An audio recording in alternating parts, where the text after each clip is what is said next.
ধরা পড়ার কারণে ইউনূস সাহেব দেখলাম গত রাত্রে নাকি চলে গেছেন, আসবেন কিনা জানি না, কিন্তু আমার ধারণা ইতিহাসের দায় ইউনূস সাহেবকে মিটাতেই হবে। যে ইতিহাস কে তিনি কলঙ্কিত করেছেন, কালিমালিপ্ত করেছেন, ইউনূস সাহেবকে কিন্তু সেই ইতিহাসের দায় মিটাতে হবে। কোথায় যাবেন জানি না, হয়তোবা ফ্রান্সে যাবেন, বয়স হয়েছে, বিদেশেই মৃত্যুবরণ করতে পারেন, আল্লাহ নিয়ে নিতে পারে। কিন্তু মৃত্যুর পরও মীর জাফরের মতো, ওই যে যেমন বলা হয় মীর জাফরের বংশধরেরা যে মুর্শিদাবাদের যে জায়গাটায় থাকে, সেই জায়গাটার নাম হলো নিমক হারামের দেউরি। ইউনূস সাহেবেরও যদি কেউ থেকে থাকে, সেইটা আজকের আধুনিক জগত ইউনূস সাহেবের সেই কর্মকাণ্ডটা নিমক হারামের দেউরিতে যারা থাকে তাদের সঙ্গে পরিগণিত হবে এবং তাদের সঙ্গে যুক্ত হবে। আমি তাই মনে করি এখন সেই সবাই এখান থেকে ছাড়া পাইতে চাচ্ছে, ইতিহাসের দায় কেউ নিতে চাচ্ছে না। এই যে মব করেছে, সন্ত্রাস করেছে, বীর শ্রেষ্ঠ যারা, তাদের সেই স্মৃতিস্তম্ভ ভাঙ্গিয়া পা দিয়ে পাড়ায় ডেইনে ফেলাইছে, যারা এই দেশের মব করে করে এই দেশকে লুণ্ঠন করেছে, এই দেশের শিক্ষা সংস্কৃতি ইতিহাসকে যারা ধ্বংস করতে চেয়েছে, যারা বাধা দিয়েছে তাদেরকে হত্যা করেছে, তার দায় তাদেরকে নিতেই হবে, তার পরিণাম তাদেরকে ভোগ করতেই হবে। এই কারণে এখন সবাই বাঁচতে চাচ্ছে। এটাকে বলে ইয়া নফসি ইয়া নফসি ইয়া নফসি, যেটা হাসরের দিনে পাপীরা সবাই বলবে আর কি। এই হলো অবস্থাটা, ইয়া নফসি শুরু হয়েছে। আমি এই ইয়ানফসির আরেকটা লক্ষণ বোধহয় দেখতে পাচ্ছি।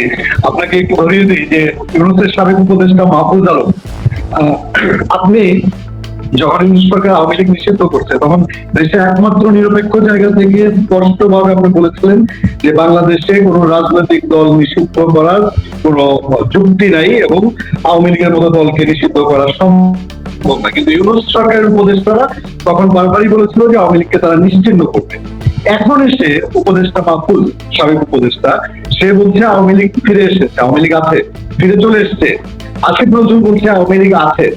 সেই সময় যে তারা করলো কর্মকাণ্ড, এখন যে তারা বলছে আওয়ামী লীগ আছে, তারপরে এক একজন বলছে আমাদের কোনো দোষ নাই, এটা কি কোনো আতঙ্ক থেকে, ওই যে ইয়ানফসি বললেন সেই জায়গা থেকেই কি তারা এখন আওয়ামী লীগকে নিয়ে কোনো দুশ্চিন্তা আছে? কারণ অনেকেই বলেন যে আওয়ামী লীগ ফিরে আসলে বিএনপির দুশ্চিন্তার কোনো কারণ নাই, বিএনপিও বিশাল শক্তিশালী দল। কিন্তু এই যারা 5 আগস্টের পরবর্তী সময় সরকার চালিয়েছে, এদের জন্য কি কোনো আতঙ্কজনক পরিবেশ তৈরি করছে এখন যখন শেখ হাসিনা ফেরার কথা বা আওয়ামী লীগের ফেরার কথা বলা হচ্ছে?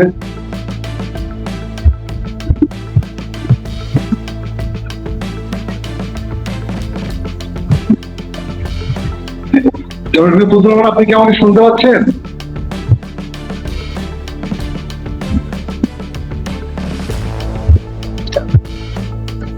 দর্শক আমরা অপেক্ষা আছি যে ডিস্টার্ব করতেছিল। জি জি জি,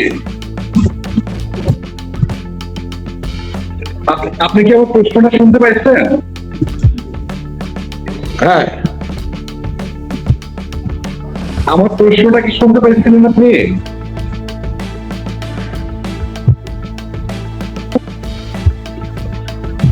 আমার প্রশ্নটা কি শুনতে পাইছেন আপনি?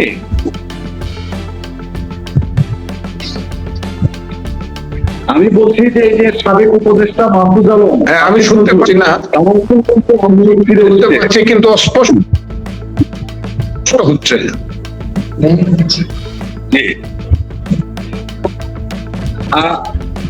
আপনি কি বের হয়ে আবার ঢুকতে চান?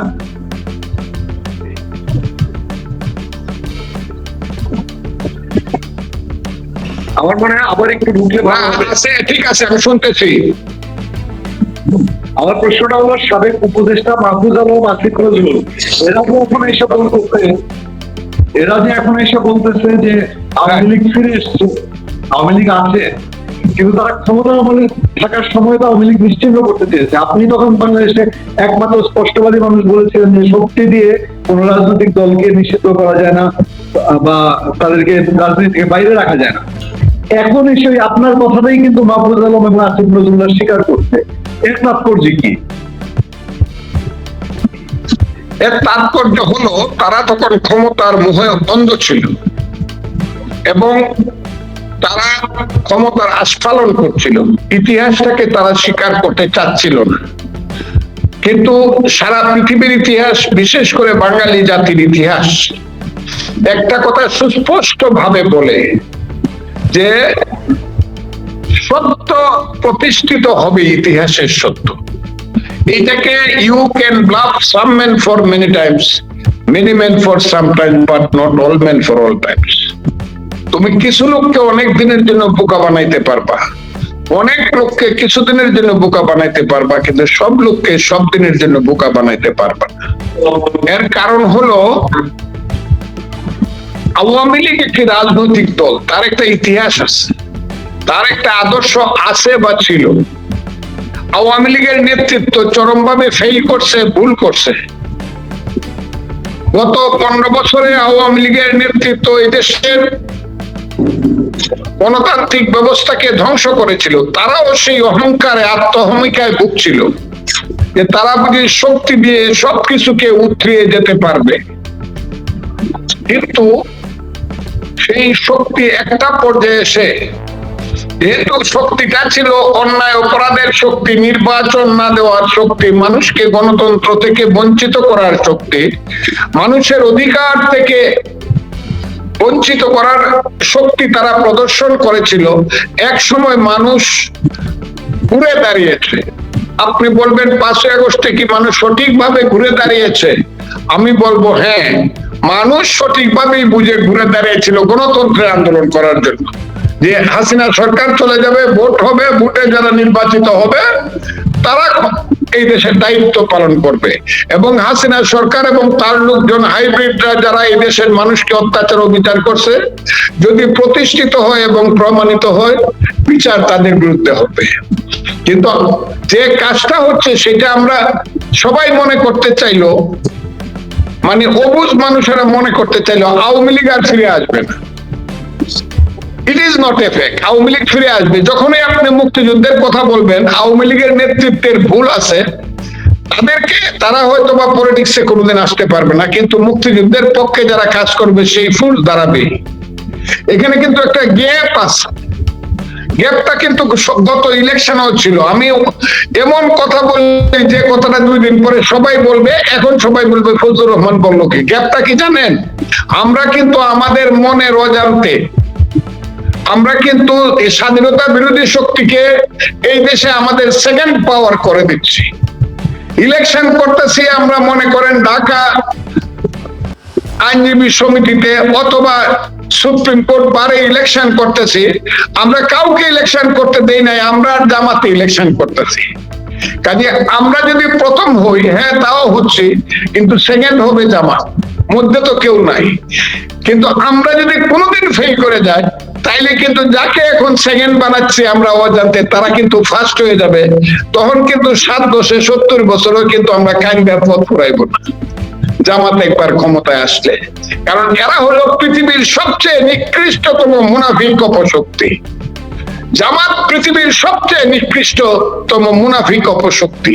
এরা যদি একবার ক্ষমতা আসতে পারে, মাসে যা করছে 90 বছর তারা এটা করে ছাড়বে। কাজে আমি সবাইকে সাবধান হতে বলি জামাত এবং স্বাধীনতা বিরোধী শক্তি সম্পর্কে, এবং এইসব এই বাটপার, চিটার, অসভ্য, অভদ্র, অন্যায়কারী, টাকা লুণ্ঠনকারী এইসব ছেলে পেলেদের সম্পর্কে আমি সবাইকে সাবধান হইতে বলি। আমি বলতে চাই যে এই দেশে ধরেন এমপি ইলেকশন গেছে, সেকেন্ড পার্টি কোনটা? 33% ভোট পাইছে জামাত জোট। আমি কিন্তু এটা বলছি, পার্লামেন্টেই বলছি। আমি আমাদের নেতা জনাব তারেক রহমান সাহেবের সামনে, পার্লামেন্টে 18 কোটি মানুষের সামনে বলছি, যদি আওয়ামী লীগ থাকতো থাকতো, অথবা আওয়ামী লীগ না হইয়া মধ্যে একটা শক্তি যদি ইলেকশন করতে পারতো, জামাত কি 33% ভোট পাইতো? এখন কিন্তু জামাত 33% ভোট পাইছে। যে জামাতের ভোট ছিল 6%, সেটাকে কিন্তু আমরা ইচ্ছা করে তাদেরকে 33% দিছি। এই শক্তিতেই এখন জামাতের আমির বলে হাসিনাকে ফেলতে 36 দিন লাগছে, তারেক রহমান 36 ঘন্টার মধ্যে পালায় যায়। গোলাম পারওয়াররা এই কথা বলতে সাহস পায় কেন? তারা দেখতেছে বাবা আমরা তো 70টা সিট পাইয়ে ফেলছি, আর বাচ্চা কাচ্চাকে নিয়ে 76টা সিট আমরা পাইয়ে ফেলছি, পার্লামেন্ট সিট, কাজে আমরা ইচ্ছা করলেই ফেলে দিতে পারবো। কিন্তু এই ভোটটা যদি তৃতীয় শক্তি থাকতো, তাইলে জামাত কিন্তু ওই 10 বা 15-র মধ্যে আটকে যেত।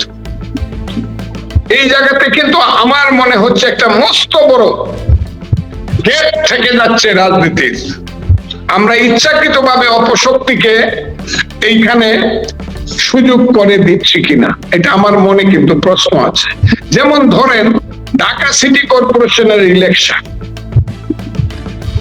আমার দক্ষিণে মনে করেন একজন বিএনপি দাঁড়াইলো, এখন সালাম সাহেব আছে, হয়তো বা ইশরাক আছে, দুইজনের যে কোনো একজন বিএনপি থেকে দাঁড়াইলো।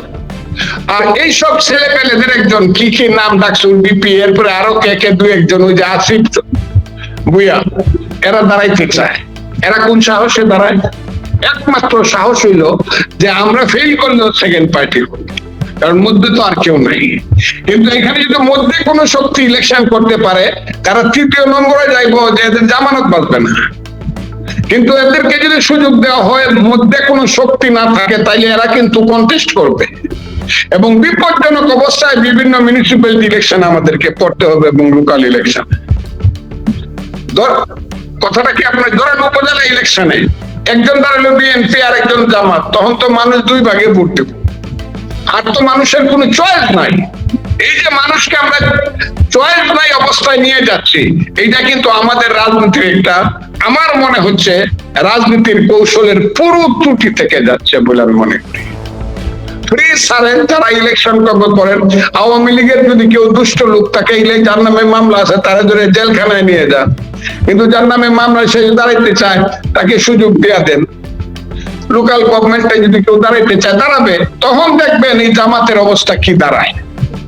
কিন্তু এখন যদি আপনি তাকে সুযোগ দেন এককভাবে ইলেকশন করার বিএনপি আর জামাত, তাইলে কিন্তু এই যে ওই যে বাকবাকুম যে ডাকটা, এটা কিন্তু জামাতের থাকিয়া যাবে।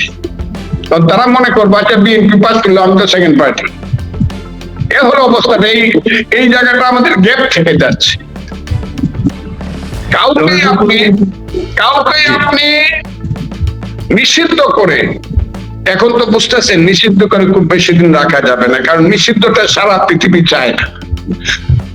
আমেরিকা চায় না, ইন্ডিয়া চায় না, কেউই চায় না পৃথিবীর যে একটা দল নিষিদ্ধ থাক। দল নিষেধ, মুসলিম লীগকে তো নিষিদ্ধ করতে হয় নাই। মুসলিম লীগের স্বাধীনতার পরে 69 সনে মুসলিম লীগ ইলেকশন করছে, সেখানে সবুর খান সহ কয়েকটা সিট পাইছিল। কিন্তু এখন যদি মুসলিম লীগ এইসব জনগণকে আব্বাজান ডাকে, হারিকেন মার্কায় কিন্তু কেউ ভোট দেবে না। ভোটের মাধ্যমে আওয়ামী লীগকে নিঃশেষ করে দেন যে তারা এই করছে, কিন্তু আপনি যদি তাকে নিষেধের মাধ্যমে তাকে রাজনীতি করতে না দেন আইনের মাধ্যমে, তাইলে কিন্তু তার প্রতি মানুষের আকর্ষণ বাড়বে, যেমন নিষিদ্ধ জিনিসের প্রতি মানুষের আকর্ষণটা বেশি থাকে। এটা আমাদের প্রথম থেকে মুসলমানদের বেলায় শুরু হয়েছে। আদমকে বলছিল যে তুমি যেখানেই যাও, আল্লাহ বলছিল তুমি ওই কর্ণে যাও না, ওই চতুষ্কোণের দিকে তুমি যাও না। কিন্তু এটার প্রতি অ্যাট্রাকশন হলো তার স্ত্রী। আমাদের প্রথম উনি তার স্বামীকে বুঝাতে লাগলেন ওখানে কি আছে দেখন লাগতো, ওইটা দেখতে গিয়ে কিন্তু বিপদে পড়বে। কাজে আপনি যাকে বন্ধ করে রাখবেন তার প্রতি কিন্তু মানুষের আকর্ষণ থাকবে। 10 বছর 15 বছর পরে যে ছেলেটির বয়স এখন 5 বছর, তার বয়স কিন্তু 20 বছর হবে। 5 বছরের ছেলেটি কিন্তু জানলো না আওয়ামী লীগকে নিষিদ্ধ করা হয়েছে, কিন্তু আরো 15 বছর পরে তার যখন 20 বছর বয়স হবে বা 18 বছর বয়স হবে, ভোট দেওয়ার মতো বয়স, তখন সে জানতে চাবে একটা দল যে নিষিদ্ধ, এই দলটারে নিষিদ্ধ করছিল কেন। এই অ্যাট্রাকশনটা কিন্তু আসবে, নিষিদ্ধ জিনিসের প্রতি মানুষের অ্যাট্রাকশন বেশি আসে। এবং ওই জায়গাতে জি না আমরা ওই জায়গাতে আমরা সবাই মিলেও যারা মনে করতেছে যে আবার আমরা সবাই মিলে যাবো বা আমরা আর কালুরা বা ওই যে জামাতরা মিলে যাবো আবার আওয়ামী লীগকে ঠেকানোর জন্য সবসময় এটা হয় না। কারণ জামাতের যে রোগটা, গোবরের রোগ, এরা যে মানুষ না। এখন যদি একজন আইসা বলে যে তোমার 10 কেজি দুধ আছে আর আমার কাছে 250 গ্রাম গোবর আছে, কথাটা আমি সবসময় বলি, চলো মিলেমিশে খাই, দুধের মাঝে একটু গোবর মিশাও, আমরা সবাই মিলে খাই, খাবেন? জামাতের চরিত্রটা কিন্তু প্রকাশিত। এখন আমাদের নেতারা চেষ্টা করলো কিন্তু আর জামাতের সাথে সবটা মিলাইতে পারবো না কিন্তু বিএনপিকে, এটা মনে রাখেন। জায়গাটা কিন্তু যেমন সাংসদ জামাত সাহেবের মতো লোক টেবিল ছাপড়ায় বলছে এই রাজাকারের বাচ্চারা 71 শুনলেই জলে, আপনি দেখছেন বোধহয় ঘটনাটা। এই কথাটা আমি বলার কারণে আমি কিন্তু এমন ভাবে বলি নাই।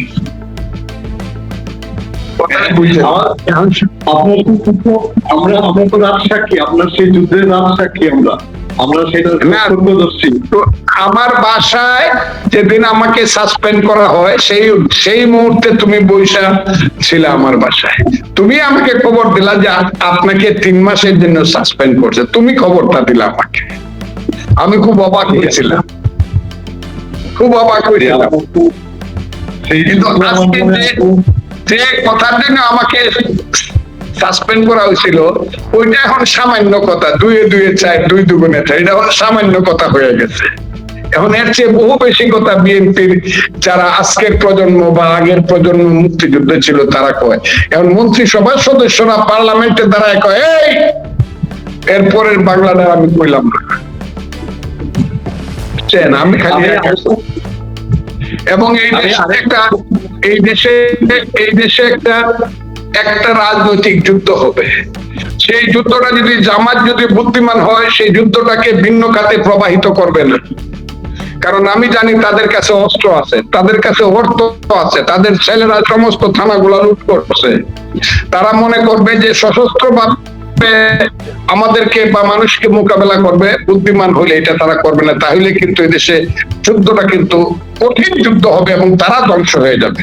ওই যে আমি বলছি বাংলায় শুধু কোকিল, এদেশের জঙ্গলে শুধু কোকিল ডাকে না, এদেশের জঙ্গলে রয়্যাল বেঙ্গল টাইগার ডাকে। যতদিন রয়্যাল বেঙ্গল টাইগার থাকবে মুক্তিযুদ্ধ জিতবে, রাজাকার হারবে। এইটা যদি জামাতরা মনে রাখে তাহলে তারা এই দেশে বাচ্চা টেচা থাকতে পারবে। আর যদি স্বপ্ন দেখে এই দেশে তারা রাজত্ব করব তাহলে তারা ভুল করতেছে। দ্যাট উইল নট বি আল্লাহর রহমতে and that will never be. জামাতের মতো একটা সাম্প্রদায়িক রাজনৈতিক দল, একটা মুনাফেক রাজনৈতিক দল এই দেশে কোনোদিন রাষ্ট্র ক্ষমতা পাবে না আল্লাহর রহমতে। জি, আমি আর 2টা ছোট প্রসঙ্গ দিয়ে দর্শকেরও প্রশ্ন আছে, শেষ করবো আজকের অনুষ্ঠান। একটা হলো যে আপনি সরকারি দলে আছেন, তো আমরা জানি ডক্টর ইউনূসের ইমেজ পাবলিকের কাছে এমন জায়গায় দাঁড়িয়েছে, তিনি ফ্রান্স গেছেন, হয়তো নর্মাল ট্যুরে গেছেন, হয়তো আবার ফিরেও আসবেন, কিন্তু মানুষের মধ্যে ধারণা যে ডক্টর ইউনূস ভেঙে গেছে, পালিয়ে গেছে, এটা মানুষের ধারণা আর কি, তার ইমেজটা এমন জায়গায় গেছে।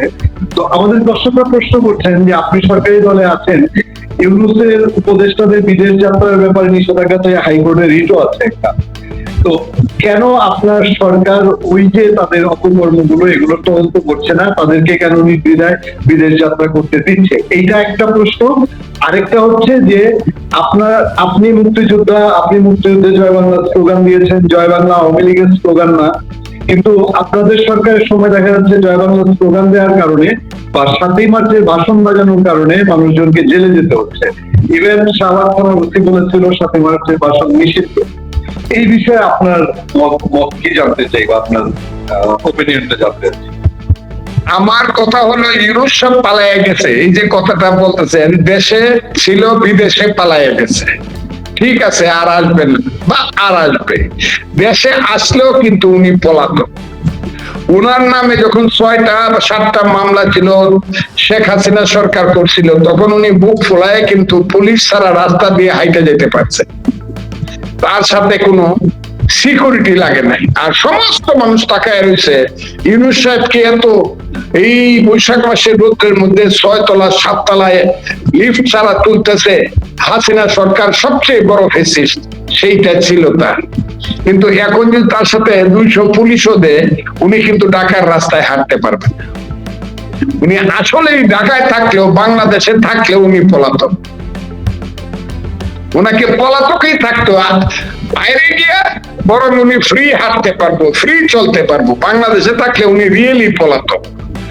সেই জায়গাতে অন্য যারা আছে, এই যে আসিফ নজরুলের কথা খালি বলতেছে, বয়স আমার অনেক ছোট। আমি যেদিন আইএ পাস করছি, আইএসসি পাস করছি, সেই দিন তার জন্ম হয়েছে। অনেক ছোট আমার। আমি মনে করতাম লোকটা বুঝি অনেক জ্ঞানী, উনি অনেক আইন জানে, আদালত জানে। কিন্তু আমার কাছে মনে হয়েছে কি কারণে যেন আমি সবসময় বলি, তার পূর্বপুরুষের সঙ্গে বোধ হয় খন্দকার মুস্তাকের বাড়ি তো কুমিল্লা কাছাকাছি, খন্দকার মুস্তাকের দেখা হয়েছিল। এই দুর্বুদ্ধির মানুষগুলা, কুটবুদ্ধির মানুষগুলা, আমার অতি চালাক মানুষগুলাকে আমার পছন্দ হয় না। যে ক্ষমতায় যাওয়ার আগে বলে আমি যদি একবার ক্ষমতা পাইতাম তাইলে দেশটারে বেহেশত বানায় দিতাম, আর ক্ষমতায় যখন গেছে, ক্ষমতা পাইছে, তখন দেশটাকে জাহান্নাম বানাইছে। আমি আসিফ নজরুলদের সম্পর্কে, এই যে মহিলা, তার ভদ্র মহিলাই বললাম, তারা আসলে ওইভাবে ধরলে পরে ভদ্রলোক পরিবারের সন্তান, যদিও তার বাবা দালাল ছিল, সেটা ঠিক আছে।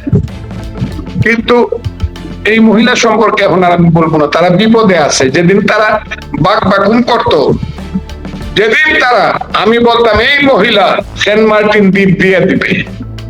যেদিন তারা বলতো আমরা কি এমনি ক্ষমতায় আসছি, যদি আপনারা পারতেন আমরা আসলাম কেন? এখন কোথায়? এখন কোথায় আপনি ভদ্র মহিলা? আপনি কোথায়? হ্যাঁ, একবার রাস্তা দিয়ে হাঁটেন তো দেখি। এখন আপনার সাথে কত কিছুর তুলনা হয় জানেন তো। কাজে আমি একটা ছেলে, আমি বলতাম যে জাসদ থেকে ইলেকশন করিয়া 2008 সনে 250 ভোট পাইছিল পার্লামেন্টে। সেও কিন্তু এখানে সবচেয়ে গুরুত্বপূর্ণ উপদেষ্টা ছিল। নামটা বললে আমি বলতে পারি, বলবো না। সবচেয়ে গুরুত্বপূর্ণ উপদেষ্টা ছিল সে। 8 সনে ইলেকশন করে জাসদের মশাল মার্কা 260টা ভোট পাইছিল এমপি ইলেকশন। এদেরকে নিয়ে ওই তার সমস্ত এটা কি বলে, গ্রামীণ ব্যাংকের সমস্ত কর্মচারী কর্মকর্তাদেরকে, ভদ্র মহিলাদেরকে মন্ত্রী বানায়া স্বাস্থ্যের দায়িত্ব দিয়া এখন শত শত ছেলে অকালে চলে যাচ্ছে। আমার মৃত্যু তো কোনো দুঃখের না।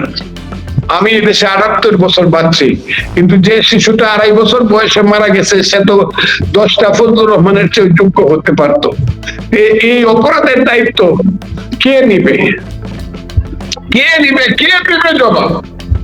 এই যে 500 ছেলে, 700 শিশু মারা গেল, এখানে তো অনেকেই মহামানব হইতে পারতো। এই জবাবটা কে দিবে? আমি তো জবাবটা চাই। এবং আমার সরকারের কাছে আমি বলবো, দয়া করে এটা তদন্ত করেন, সঠিক সময়ে সঠিক কাজটি কেন শিশুদের জন্য করা হয় নাই।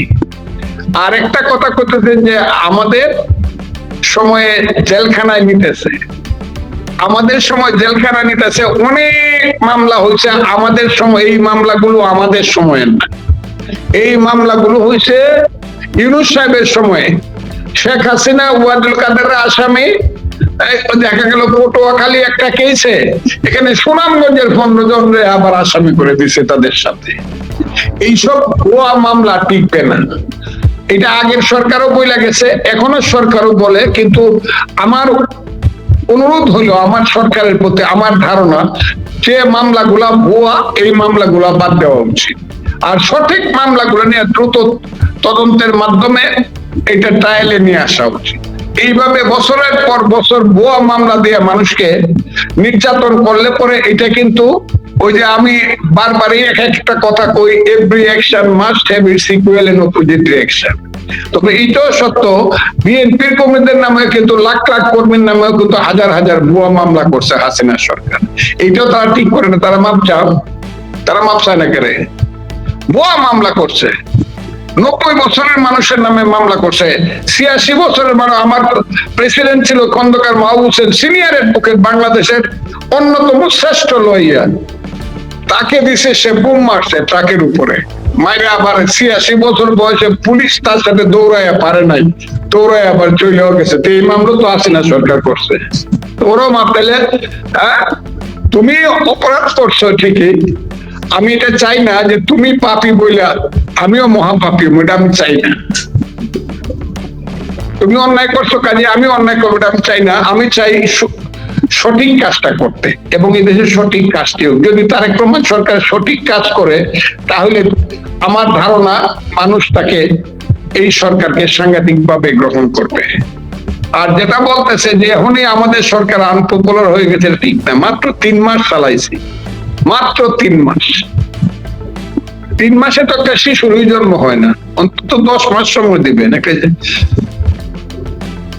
10 মাস সময় তো দিবেন, দেখেন না কি করে।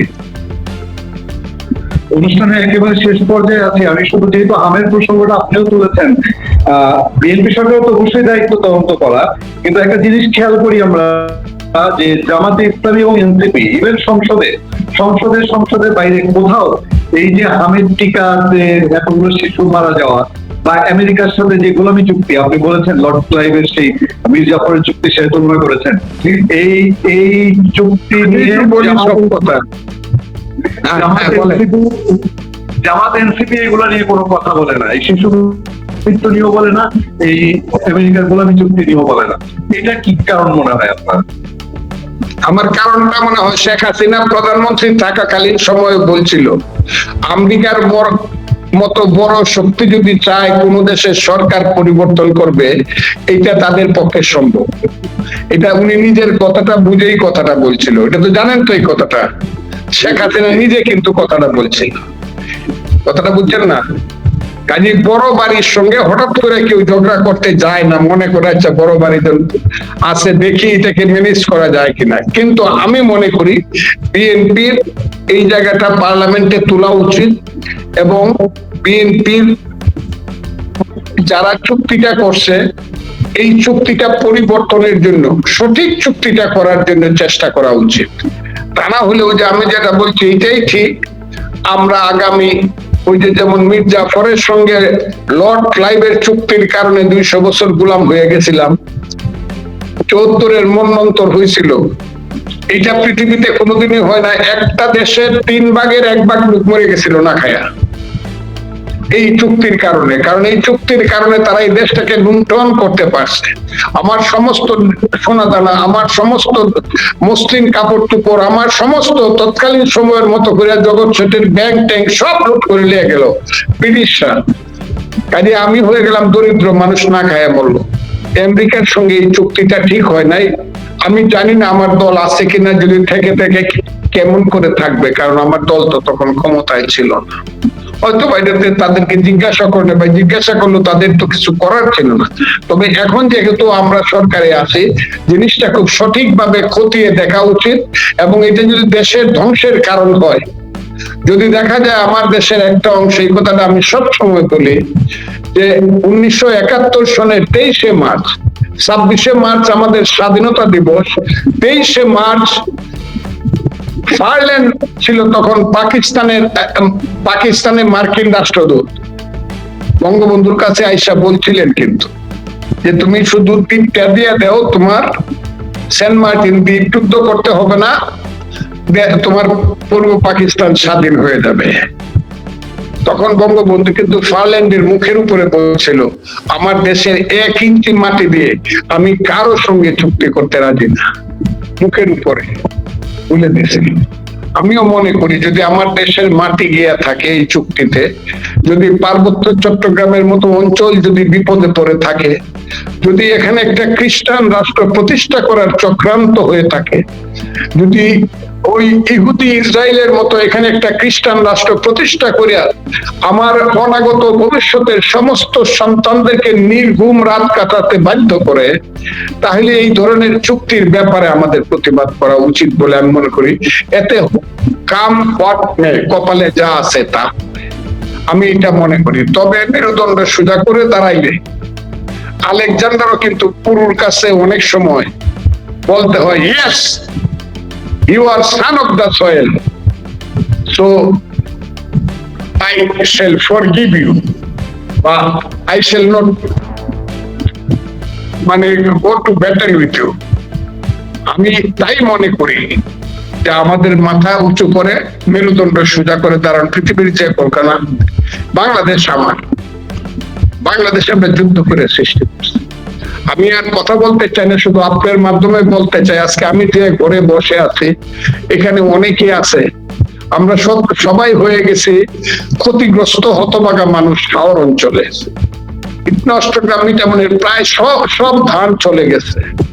আমি যে কথাগুলো আপনার সাথে বলি, আমার মনে কিন্তু কথাটা হইলো আমার দেশের মানুষ আগামী 1 বছর না খায় থাকতে হবে, এবং এইবার যে ক্ষতি হয়েছে এটা 5 বছরে এই ক্ষতিটা পরিপূরণ করতে পারবে না।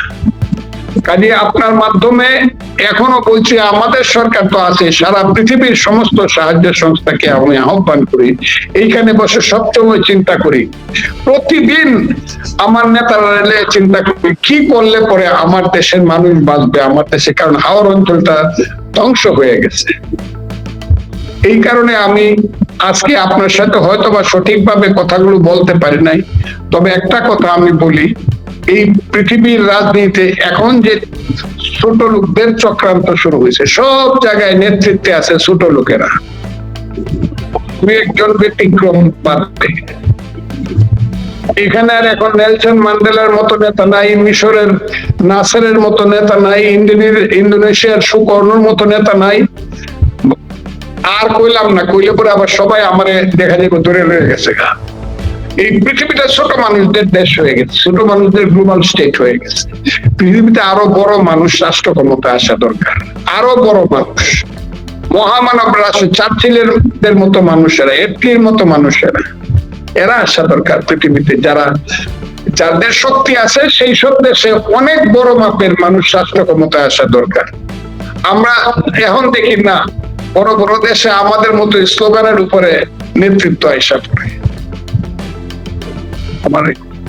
কাজে এখানে বাংলাদেশকে খুব সাবধান থাকতে হবে, যেহেতু বাংলাদেশের নেতৃত্বে আছে শহীদ জিয়ার দল, বিএনপি সরকারের আগের ইউনূস সাহেবের যে 18 মাস, সেই ইউনূস সাহেবের 18 মাসটা ছিল অন্ধকারের যুগ। আমি এটাকে বলবো বাংলাদেশের রাজনীতিতে আইএমএ জাহালিয়া। সেই অন্ধকারের যুগে ইউনূস সাহেব যা করতে চেয়েছিল, এবং এই যে ছেলে পেলে তাকে ধরে কালো শক্তি যারা এটাকে সার্বিকভাবে সহযোগিতা করে দেশটাকে জাহান্নামে পরিণত করতে চেয়েছিল, এবং দেশের 71 সনের মুক্তিযুদ্ধকে অস্বীকার করে বাঙালি জাতির শ্রেষ্ঠ অর্জন বাংলাদেশকে যারা অস্বীকার করতে চেয়েছিল, এখন সময়ের বিবর্তনে খুব দ্রুত সময়ের মধ্যে এটা প্রতিভাত হয়েছে এবং প্রতিষ্ঠিত হয়েছে যে কালো শক্তি, জামাত এবং এইসব দুষ্ট ছেলে পেলে, আমি এদেরকে আর কি বলবো, তারা আসলে ষড়যন্ত্র করেছিল, এবং সেই ষড়যন্ত্রটা ধরা পড়ে গিয়েছে। ইউনূস সাহেব ছিল তাদের সবারই গডফাদার, সমস্ত অপকর্মের গডফাদার ছিলেন ইউনূস সাহেব, আর তারা ছিল ইউনূস সাহেবের আসল শক্তি। এখন সবগুলো জাতির একটা চরিত্রের পরিপ্রকাশ। বাঙালিরা জয়ের বেলায় সবকিছুর সাথী হতে রাজি, কিন্তু পরাজয় যখন দুয়ারে এসে হাজির হয়, তখন সবাই লাফিয়ে জানালা দিয়ে পালাতে চায়। অথবা স্টিমার যখন সমুদ্রে, গভীর সমুদ্রে প্রচন্ড ঢেউর আঘাতে ডুবে যাওয়ার উপক্রম হয়, স্টিমারের মধ্যে যে ইঁদুর টিঁদুর কিছু থাকে, এরা কিন্তু আগেই লাফায়ে পড়ে, মনে করে যে স্টিমার ডুবে গেলে লাফায়ে পড়ে বোধহয় বাঁচতে পারবে। কিন্তু মহাসমুদ্রে সেই সব ইঁদুরের যে অবস্থা হয়, আজকে যারা সবকিছুতে বলছে এটার মধ্যে আমরা ছিলাম না, তাদের অবস্থা তেমনই হবে কিনা একটু অপেক্ষা করতে হবে। তবে যে উদ্দেশ্য নিয়ে 5ই আগস্টের পরে, আমি সব সময় বলি কথাটা, 5ই আগস্টের দুইটা রূপ। একটা রূপ হলো গণতান্ত্রিক আন্দোলনের রূপ, বিএনপির 15 বছরের আন্দোলনের রূপ। জমি বিএনপির, ফসল ফলাইছে বিএনপি, এটা হলো গণতান্ত্রিক রূপ। আর 5ই আগস্টের আরেকটা রূপ ছিল অন্ধকারের রূপ। সেই রূপের পিছনে ছিল স্বাধীনতা বিরোধী শক্তি জামাত এবং তাদের দ্বারা দীর্ঘদিনের সৃষ্ট একদল ছেলে পেলে, যাদেরকে আমি নেতা বলি না, তারা হলো অভিনেতা। এই কথাগুলো আমি বলেছি বহুবার, বলতে আর ইচ্ছা করে না। সেই সব দুষ্ট ছেলেগুলাকে তারা রেডি করেছিল এইটা একটা দুষ্কর্ম করার জন্য, এবং সেই দুষ্কর্মটা বড় বেশি কঠিন ছিল এবং ভয়ে ভীতিতে, জীবনের ভয়ে যখন কেউ প্রতিবাদ করে নাই, আমি তাদের সেই দুষ্কর্মটির বিরুদ্ধে প্রতিবাদ করেছিলাম। আমি বলেছিলাম শেখ হাসিনার সঙ্গে মুক্তিযুদ্ধের, শেখ হাসিনা চলে গেছে সেই কারণে মুক্তিযুদ্ধ শেষ হয়ে যাবে। যারা এই কথা বলছে তারা মুক্তিযুদ্ধে বিশ্বাস করে না।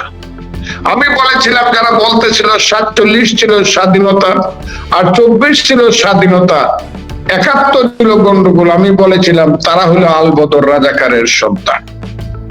আজকে একটা প্রেক্ষাপটে আইসা এটা সাংঘাতিক ভাবে উদ্ভাসিত হচ্ছে যে 5ই আগস্টে যে কালো শক্তির যে আন্দোলনটা, সেই আন্দোলনটা ছিল অনেক বেশি ষড়যন্ত্রমূলক এবং অনেক বেশি কুটিল এবং জটিল।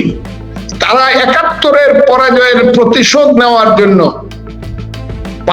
5ই আগস্টকে তারা ব্যবহার করতে চেয়েছিল এবং গত 18 মাস কোন পর্যায়ে জঙ্গি একেবারে পরিপূর্ণভাবে বিন লাদেন বা আল জাওয়াহিরি এই পরিমাণ জঙ্গিগুলা যে পর্যায়ের জঙ্গি, ঠিক ফরহাদ মজার এই পর্যায়ের জঙ্গি। ফরহাদ মজার তো নাস্তিক, এতে কোনো সন্দেহ বাংলাদেশের কোনো মানুষের নাই। ইউনূসকে যদি আমরা প্রথম অপরাধী, ওয়াকারকে দ্বিতীয় অপরাধী এইভাবে ধরি, ফরহাদ মজারের অপরাধটা কিন্তু কোনো অংশে কম না। সে কিন্তু এই আত্মঘাতী জঙ্গিগুলোকে তাদের ক্লাস নিয়েছে, তাদেরকে উদ্বুদ্ধ করেছে আত্মঘাতী হওয়ার জন্য। সাংবাদিক মঞ্জুরুল আলম পান্নাকে ফরহাদ মজার একটা ইন্টারভিউতে নাজেহাল করার চেষ্টা করলো।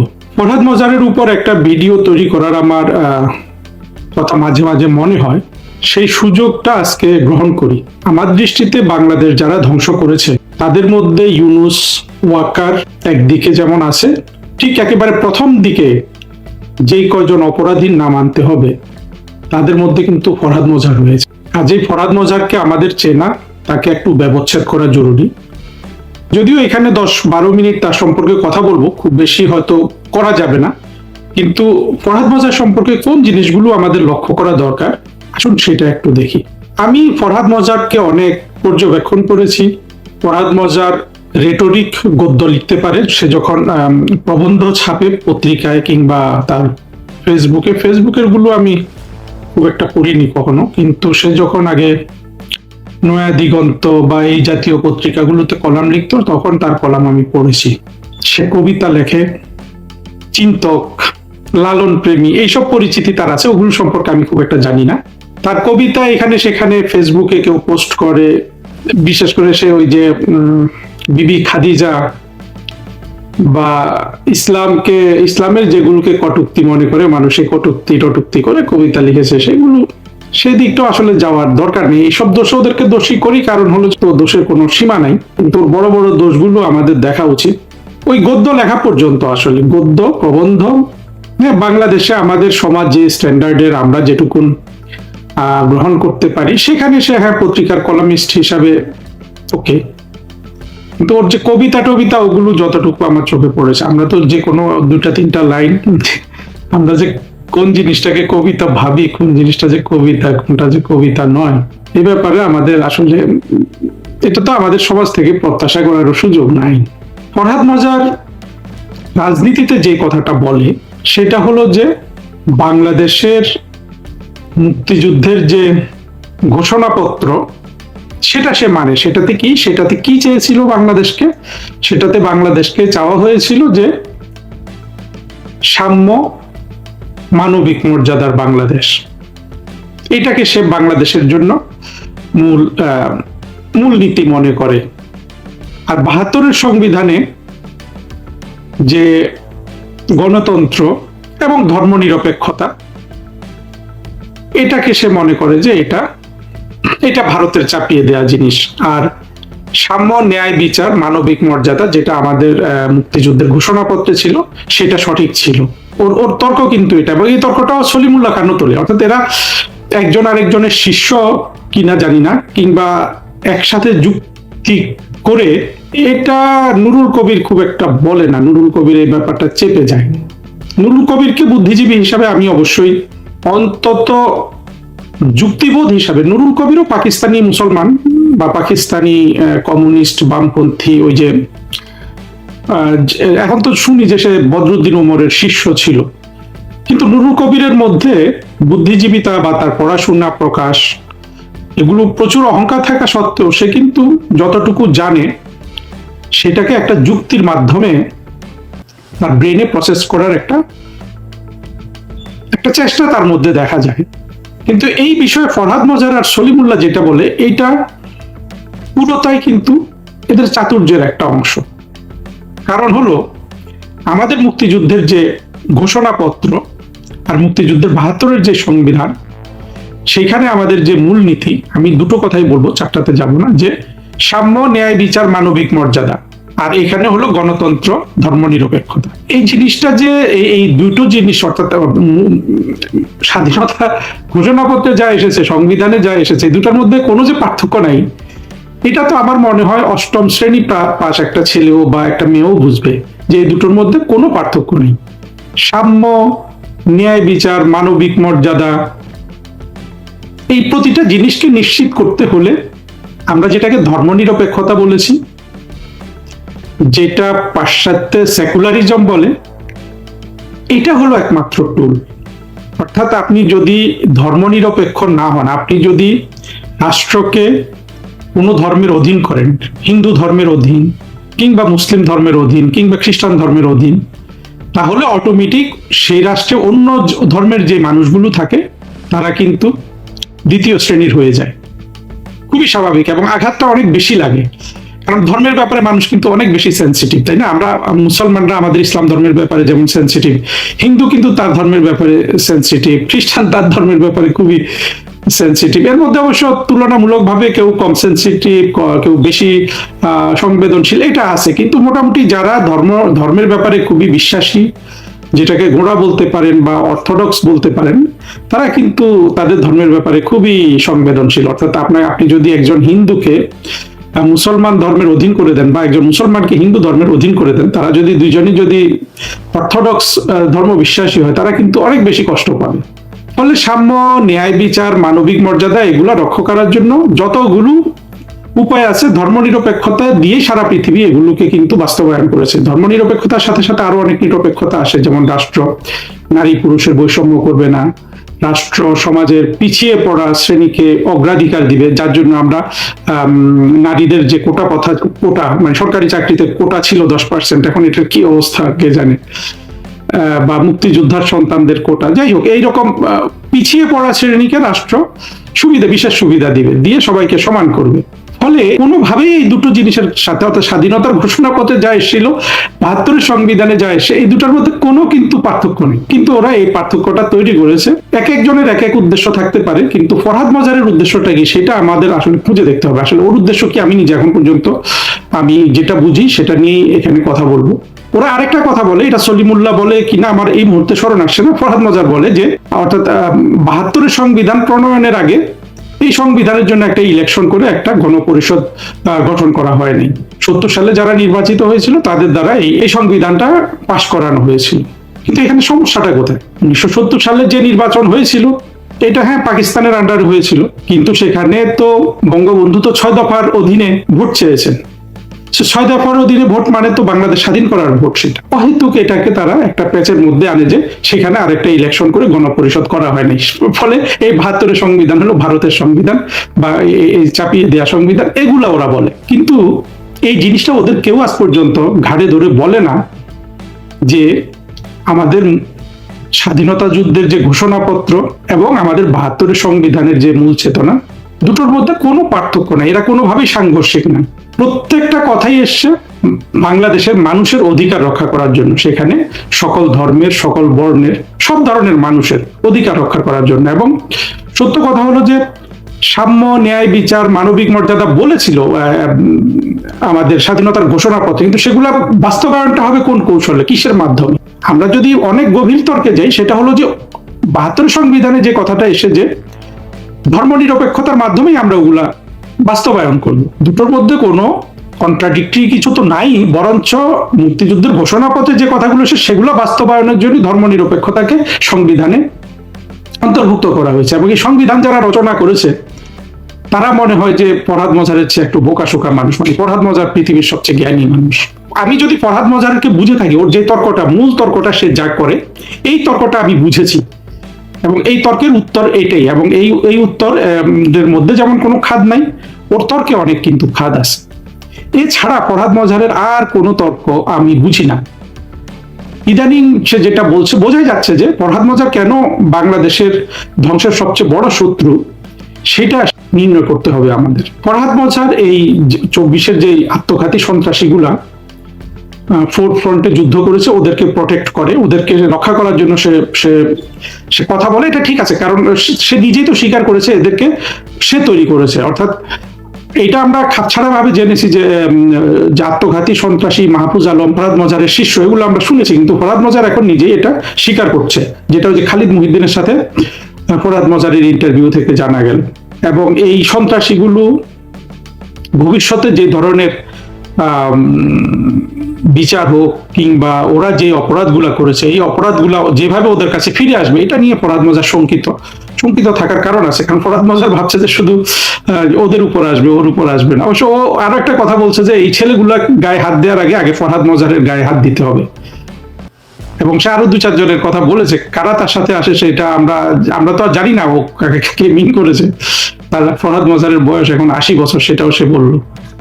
এখানে আরেকটা জিনিস যেটা খুব ভালোভাবে দেখতে হবে, যেমন মাহমুদুর রহমান, অবশ্যই ফরহাদ মজারের নাকি এরা খুব প্রিয় পাত্র, অর্থাৎ মাহমুদুর রহমান ফরহাদ মজারকে খুব পছন্দ করে, ফরহাদ মজার মাহমুদুর রহমানকে খুব পছন্দ করে। এটা আমি গোলাম মওলা রনির লেকচার থেকে বলছি। গোলাম মওলা রনিও আবার ফরহাদ মজারকে খুব রেসপেক্ট করে, সাহসী ইত্যাদি ইত্যাদি বলে প্রশংসা করলো। ফরহাদ মজারের বিষয়টা জটিল এই জন্য যে মাহমুদুর রহমান একটা সম্পূর্ণরূপে এক কেন্দ্রিক। এটা আমরা বুঝতে পারি যে মাহমুদুর রহমান একটা নিজে মগজ ধোলাইকৃত জঙ্গি। কোন পর্যায়ের জঙ্গি? একেবারে পরিপূর্ণভাবে বিন লাদেন বা আল জাওয়াহিরি, এই পরিমাণ, এই জঙ্গিগুলা যে পর্যায়ের জঙ্গি, ঠিক ফরহাদ মজার এই পর্যায়ের জঙ্গি। মাহমুদুর রহমান, পিনাকি, ফরহাদ মজার, এগুলোকে বোঝা বরঞ্চ কঠিন হয়। কারণ হলো যে ফরহাদ মজার তো নাস্তিক, এতে কোনো সন্দেহ বাংলাদেশের কোনো মানুষের নাই। আবার সে দেখা গেল যে দীর্ঘদিন জামাত এবং হেফাজতকে দিয়ে বাংলাদেশ দখল করাতে চেয়েছে। ২৪-এর জঙ্গি উত্থানের পর আবার সে দেখা যাচ্ছে এখন আবার সে মোটামুটি এই জঙ্গিগুলো, আত্মঘাতী জঙ্গিগুলোর সাথে থাকতে চায়। এই জঙ্গিগুলো যেহেতু ছদ্মবেশে, এরাও আবার ধর্মের কথা খুব একটা বলে না, যদি ওদের কথা শুনলে, ওদেরকে নিবিড়ভাবে পর্যবেক্ষণ করলে এটা ধরা পড়ে যায়। এবং ফরহাদ মজার ইদানিং আবার রেজিম চেঞ্জ নিয়ে অনেক কথা বলেছে। একটা জিনিস ফরহাদ মজারের ক্ষেত্রে আমার কাছে যেটা মনে হয়, আমি জানি না এটা অন্যরা একমত হবেন কিনা, একটা জায়গায় দেখি যে ফরহাদ মজার কোনো কিছুতে কিন্তু সন্তুষ্ট না। ওর জীবনটা যদি আমরা একটু বিবেচনা করে দেখি, ফরহাদ মজার এই গত ৩০-৪০ বছর বয়সে একবার মাত্র জেলে গিয়েছিল। সেটা জেলে গিয়েছিল কোনো একটা কি করেছে আমার এখন মনে নাই। সে জেলে নিয়েছিল প্রধানমন্ত্রী খালেদা জিয়া ১৯৯১ থেকে ৯৬ সালে উনি যখন সরকার চালান। ফরহাদ মজার কখনো বিএনপিকে প্রশংসা করেছে, আওয়ামী লীগকে প্রশংসা করেছে, শেখ হাসিনা নিয়েও সে কি লিখেছে, মানে রাজকুমারী ইত্যাদি ইত্যাদি লিখেছে, মানে প্রশংসা শুনল। পরবর্তীতে আমরা দীর্ঘদিন ধরে দেখলাম যে ফরহাদ মজার বিএনপির প্রতি খুবই একনিষ্ঠ। ঠিক যখন থেকে শফিক রহমানরা বিএনপির বুদ্ধিজীবী হিসাবে আবির্ভূত হয়, ঠিক তখন থেকে বা তারপরের থেকে ২০০১-০৬, বিশেষ করে ৭-৮-এর দিকে যখন, কিংবা তারপরে যখন আওয়ামী লীগ সরকার ক্ষমতায় আসলো, তারেক রহমানের সাথে ফরহাদ মজার বিলাত ভ্রমণ করেছে, বিএনপির সাথে সে খুবই ঘনিষ্ঠ। তারপরে দেখা গেল সে হেফাজত, জামাত এদেরকে দিয়ে রাষ্ট্র গঠন করাতে চায়। এবং ২৪-এর জঙ্গি উত্থানের পর ফরহাদ মজার কিসে খুশি হতো? জঙ্গিরা রাষ্ট্রটাকে দখল করলে, তারা দখল করেছিল ইউনূসের জামানায়ও কিন্তু আমরা ফরহাদ মজারকে সন্তুষ্ট থাকতে দেখিনি।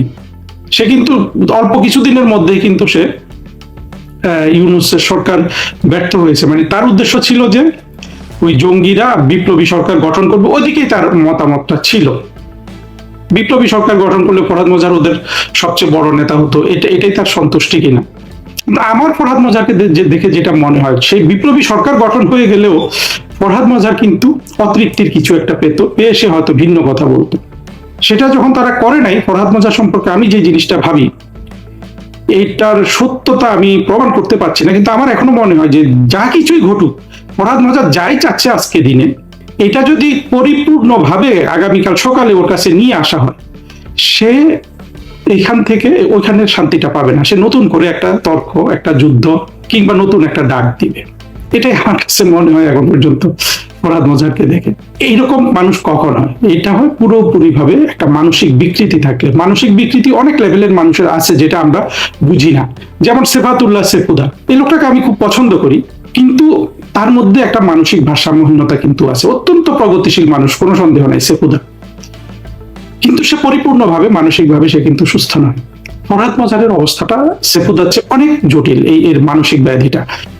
এবং সে কি করলো, 24 জঙ্গি উত্থানে আমরা যদি ইউনূসকে যদি আমরা প্রথম অপরাধী, ওয়াকারকে দ্বিতীয় অপরাধী এইভাবে ধরি, ফরহাদ মজারের অপরাধটা কিন্তু কোনো অংশে কম না। সে কিন্তু এই আত্মঘাতী জঙ্গিগুলোকে তাদের ক্লাস নিয়েছে, তাদেরকে উদ্বুদ্ধ করেছে আত্মঘাতী হওয়ার জন্য। এই জঙ্গিগুলো তো বয়সী, তাই না? এরা যে আজকে যে অপরাধ করে ফেলেছে বাংলাদেশের সাথে, এদেরকে তো আসলে বিচার এবং কঠোর সাজা থেকে কেউ রক্ষা করতে পারবে না। কিন্তু এদের যে মগজ যারা ধুলাই করলো, সেই ফরহাদ মজার যে দাবি করে যে সে ওদেরকে তৈরি করেছে, এবং সে এতটাই মানে এখন কনফিডেন্ট যে বলে যে আসিফকে, নাহিদকে মন্ত্রিসভায় না পাঠালে ভবিষ্যতে এদেরকে দিয়ে আমি রাষ্ট্র শাসন করাবো কিভাবে। অদ্ভুত ব্যাপার, মানে এতটাই কনফিডেন্ট যে সে এই বাংলাদেশ রাষ্ট্রের সে মালিক হয়ে গেছে অলরেডি। কে মন্ত্রী হবে, কে রাষ্ট্র চালাবে, ও মনে মনে এখন এই স্বপ্ন দেখে। ফরহাদ মজারের অপরাধ কোনোভাবেই ক্ষমাযোগ্য না, কারণ সে যারা অপরাধ করেছে রাষ্ট্রের সাথে তাদেরকে সে অপরাধী বানিয়েছে। ফরহাদ মজার কতদিন বাঁচবে আমি জানি না, সম্পূর্ণরূপে মস্তিষ্ক বিকৃত একটা লোক। এবং এরা এই ফরহাদ মজার, সলিমুল্লাহ খান, এরা বিভিন্ন জ্ঞানের লেকচার দেয়। এটা নুরুল কবিরের মধ্যেও এই দোষটা আছে। এরা এই কোনো এক অজানা বই, কোন অজানা আমি এই অর্থে বলছি যে প্রথম শ্রেণীর যারা লেখক বা ইন্টেলেকচুয়াল বা দার্শনিক, তাদের বই, এদের এগুলো পছন্দ না। এরা নিজেরা একজনের না মানে, বইয়ের না মানে, এগুলো কিন্তু চাতুর্যের অংশ নাকি এদের এই মানসিক ব্যাধির অংশ, সেটাও আসলে বুঝতে আমরা তো আর অত আসলে বোঝারও দরকার নেই, কারণ এই অপরাধীগুলো সমাজে চিহ্নিত হয়ে গেছে। কিন্তু ফরহাদ মজার সবার চেয়ে বড় ক্রিমিনাল, অন্তত বুদ্ধিজীবী শ্রেণী যদি বলে, সেখানে ফরহাদ মজারের ক্রিমিনাল এক নাম্বার ক্রিমিনাল সে, এবং রাষ্ট্রটা ধ্বংসের পেছনে তার দায় ইউনূসের চেয়ে আর ওয়াকারের চেয়ে আমি কোনো অংশে কম দেখি না। আমি তিনজনকে যদি সমান অপরাধী মনে করি, ইউনূসকে তো আমরা বুঝতে পারি, ইউনূসের চরিত্র বুঝতে আমাদের কোনো কষ্ট নেই।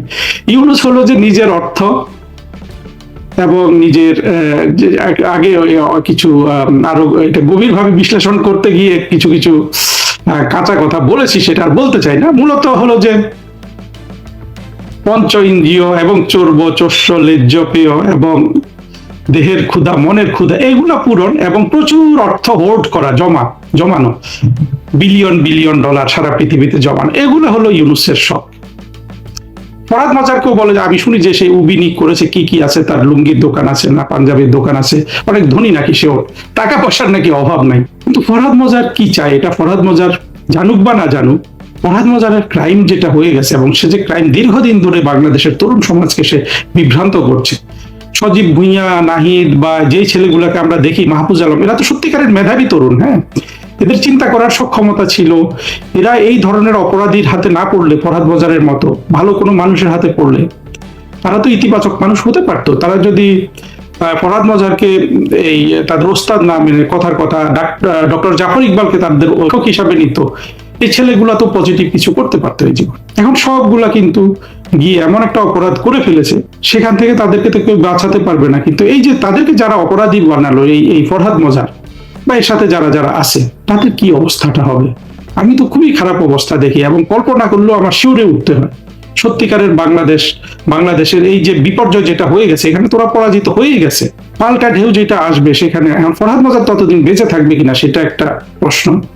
কিন্তু ফরহাদ মজারের দিকে যে বিপদ ঘনিয়ে আসছে, এবং যেটা খুবই ন্যায় আনুক, কারণ হলো যে একটা রাষ্ট্র ধ্বংস করে ফেলা, ছোট্ট একটা জায়গা, 20 কোটি মানুষের একটা দেশ, সেখানে নিজের উন্মত্ততার জন্য, নিজের বিকৃত মস্তিষ্ককে সক্রিয় রাখার জন্য, সেটাকে আনন্দিত করার জন্য জ্ঞান কপচানো,